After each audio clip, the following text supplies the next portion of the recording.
Marianne, tell us, you have been such a force for us in Course in Miracles. Probably the majority of our viewers have studied Course in Miracles with you, or at least read your books. So here we are talking about living in the miracle zone, and we're really grateful to have you with us. What do you have to Thank say you. about miracles, especially at this time in our human history? Well, in the Course in Miracles, it defines a miracle as a shift in perception from fear to love. The world that we live in is dominated by a thought system based on fear. We are taught to fear one another because we're taught that we're separate from one another. We're taught that we're separate from our source, if we're even taught that there is a source. We're taught that we're separate from the rest of the universe. And this produces within us, on an unconscious level, a low level to even high level hysteria. We don't know where we fit into anything. And in a very real sense, we don't know who we are, because that thought system tells us that we are our bodies. Well, our bodies are only here for a short period of time. Our soul is here for all eternity. The Course in Miracles says that the body, the physical birth of the body, is not the beginning, but a continuation. The physical death of the body is not an end, but a continuation.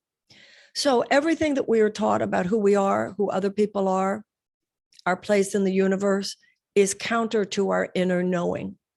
And we live with that split, with that separation from deep knowledge from the time that we're born, because we are trained into the thinking of the world.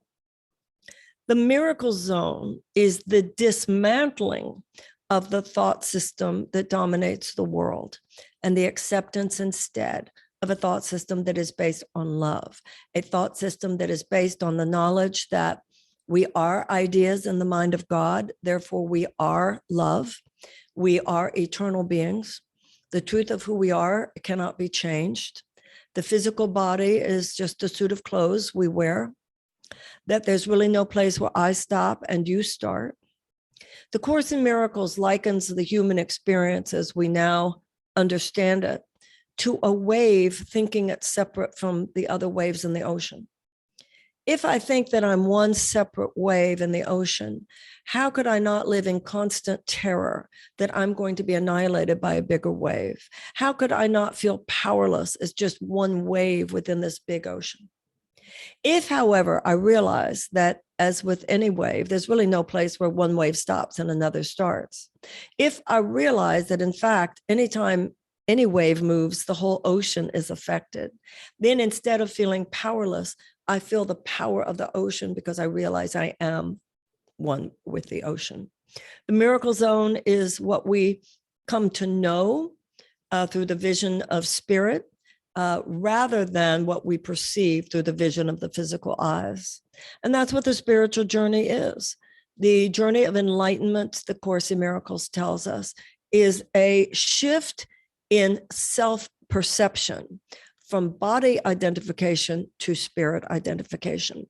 And also, one of my favorite lines in the Course is where he says, "My way is not difficult, but it is very different."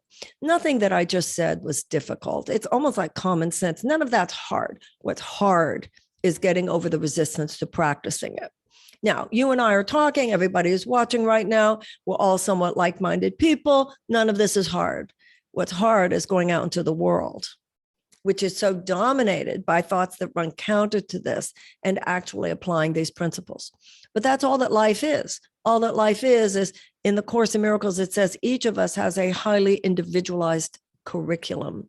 Our circumstances, our relationships, all of which in every moment give us the opportunity to practice a different way of being, a different way of thinking, a different way of behaving, and ultimately the creation of a very different life for ourselves and for others. Marianne, I found a wonderful quote from you that says, "In asking for miracles, we're seeking a practical goal, a return to inner peace.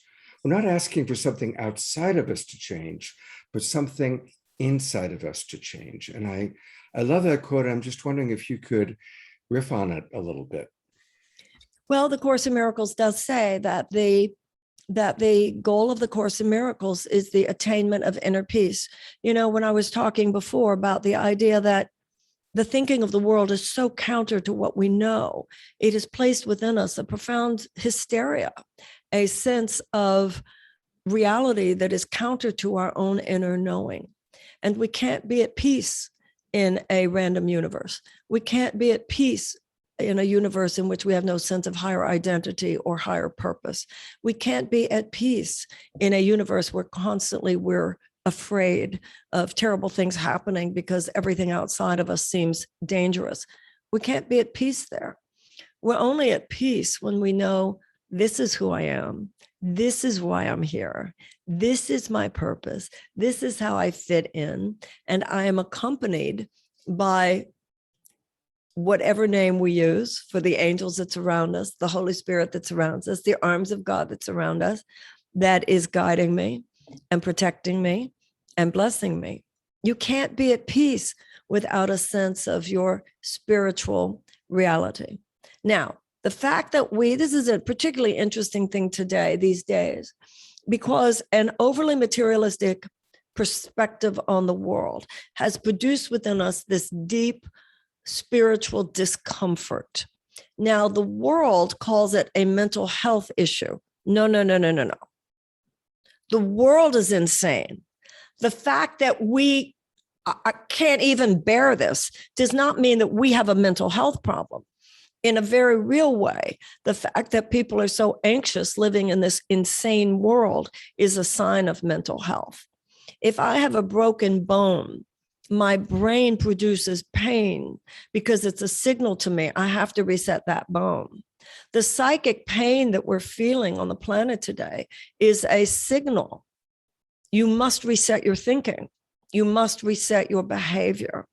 So in a very real way, a lot of the depression even that people feel, anybody who looks at the state of the world today, all of the unnecessary pain, the unnecessary suffering, the unnecessary degradation of the planet, anybody who doesn't feel depression, who are you? Only a sociopath could look at the state of the world today and go, it's cool. It's not cool. And the fact that we're registering, no, this is not okay, doesn't mean that we have a mental health problem. You know, Krishnamurti's famous line about how it's no sign of mental health to be well adjusted to an insane world. So inner peace can only come about through remembering who we are, why we're here, and all the power that comes along with knowing those things. Marianne, it's always so good to get these bursts of your wisdom. And I want to really direct everybody to Mornings with Marianne. So people can go to marianne.com. That's your primary website. And right there is where you're teaching daily lessons of A Course in Miracles. Tell us a little bit about this. And is this a program that people can come in at any time?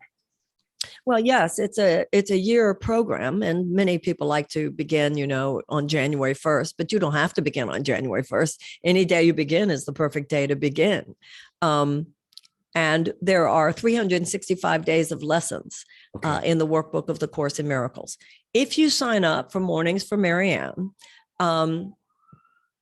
you are delivered every day, your inbox early in the morning, my reading that day's lesson from the Course in Miracles, and then my giving a lesson, a minute, 2 minutes, 3 minutes, maybe 5 minutes, I don't know, on what that lesson means, my own personal reflections on that lesson that day.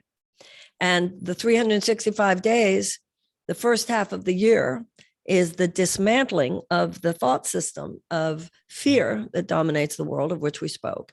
The second half of the year is the rebuilding, the substitution of a thought system based on love. And that's the workbook of the Course, which is the crux of the Course, because it is that which trains us to think along the lines that the text sets forth. The Course in Miracles says that enlightenment begins as abstract intellectual concept, but then it takes a journey without distance from the head to the heart. And, most of us now, we've all been at this long enough. Most of the people who are with us tonight get the concepts. But if it was as simple as that, I would have been an enlightened master a long time ago, and I'm not. That's because the the principles are simple, but applying them is sometimes hard because it runs so counter to the mental training. But we're getting there. Most people I know, Scott, myself included, I think where so many of us are is we've worked so hard. We're basically in alignment. We just need to step it up now. Yeah. We just need to step it up. We're doing the right thing, a lot of us, but we need to step it up. Yeah, absolutely. And isn't the meaning of life learning to love? And so we each have our own unique challenges to learning to love, including learning to love ourselves. And it's sometimes a lot easier said than done. absolutely is easier said than done. And that's why we need people like yourself and your program, and even just that 5 minutes a day to get the day started. So I think Mornings with Marianne is a brilliant opportunity. Thank you. For our audience. Yeah.